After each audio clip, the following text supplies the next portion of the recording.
Baik, selamat malam kakak-kakak semuanya. Mungkin di sini saya Dirman Pratnya. Di sini ingin menjelaskan untuk tugas pendahuluan dari modul Jarkom ke-9. Nah, yang pertama yaitu adalah prinsip dasar routing. Di mana dalam jaringan di sini mengarahkan paket data dari sumber ke tujuan melalui jalur terbaik yang tersedia. Nah, routing ini dilakukan juga dengan menganalisa dan memilih jalur berdasarkan tabel routing yang berisi informasi tentang berbagai rute dan biaya atau metrik tiap rutenya. Lalu juga ada OSPF dan BGP yang digunakan untuk menentukan rute optimal dan mengadaptasi perubahan topologi secara dinamis.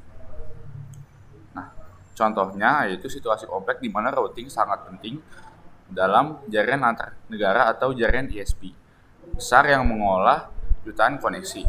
Dalam situasi ini, maka routing memainkan peran vital untuk menghindari kemacetan, mengurangi latensi, dan memastikan kecepatan data optimal. Lalu yang kedua adalah semantic dan AD atau administrative distance. Untuk di sini perannya untuk menentukan jalur terbaik dalam routing. Di mana di sini metrik menunjukkan biaya atau jalur berdasarkan faktor seperti hook count atau delay. Dan AD menunjukkan tingkat kepercayaan antar protokol dengan AD terendah akan diutamakan.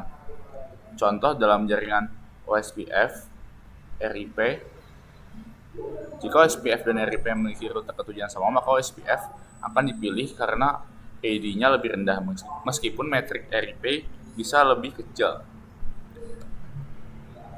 Lalu yaitu nomor 3, static routing. Di sini adalah sebuah metode routing di mana jalur ditentukan secara manual oleh administrator jaringan. Nah, kelebihannya yaitu stabil, aman, dan tidak membebani sumber daya perangkat, namun sulit dikelola dalam jaringan besar. Lalu juga ada satu lagi kelebihan dari dynamic routing yaitu adaptif terhadap perubahan jaringan dan lebih mudah dikelola, namun lebih kompleks dan lebih menggunakan sumber daya untuk menjalankan protokol. Nah, lalu di sini ada penjelasan tentang next hop address, yaitu adalah alamat IP tujuan berikutnya yang harus dicapai oleh paket data menuju tujuan akhir. Nah, forwarding interface adalah antarmuka fisik atau virtual pada router yang digunakan untuk mengirim paket ke next hop tersebut. Nah, dalam static routing, administrator menentukan text hop dan forwarding interface secara manual untuk setiap tujuan. Lalu ada Routing Information Protocol atau RIP, di mana protokol routing distance vector yang menentukan jalur terbaik berdasarkan hook count. Nah, cara kerjanya, RIP mengirimkan sebuah tabel routing ke router tetangga setiap 30 detik.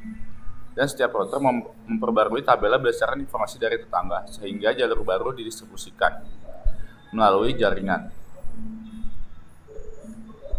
Nah, upgrade versinya itu RIP V1, V2, dan NG.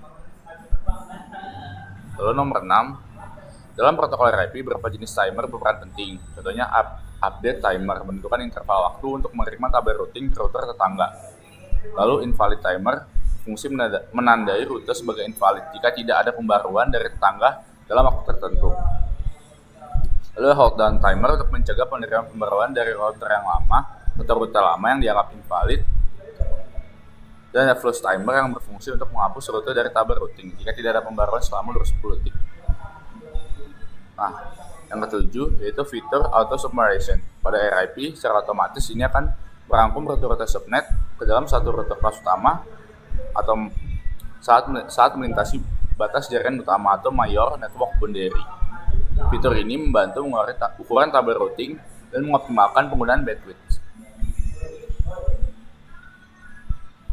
Lalu yang ke-8 ada fitur passive interface. Dalam RIP memungkinkan di sini yaitu administrator mencegah pengiriman update routing melalui antarmuka tertentu.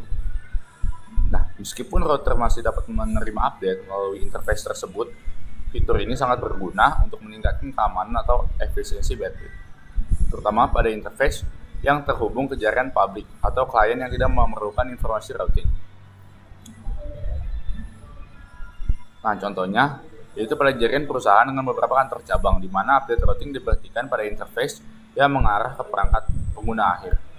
Langkah ini memastikan bahwa hanya jaringan yang relevan menerima update routing sehingga meningkatkan efisiensi dan keamanan jaringan secara keseluruhan. Sekian dan terima kasih.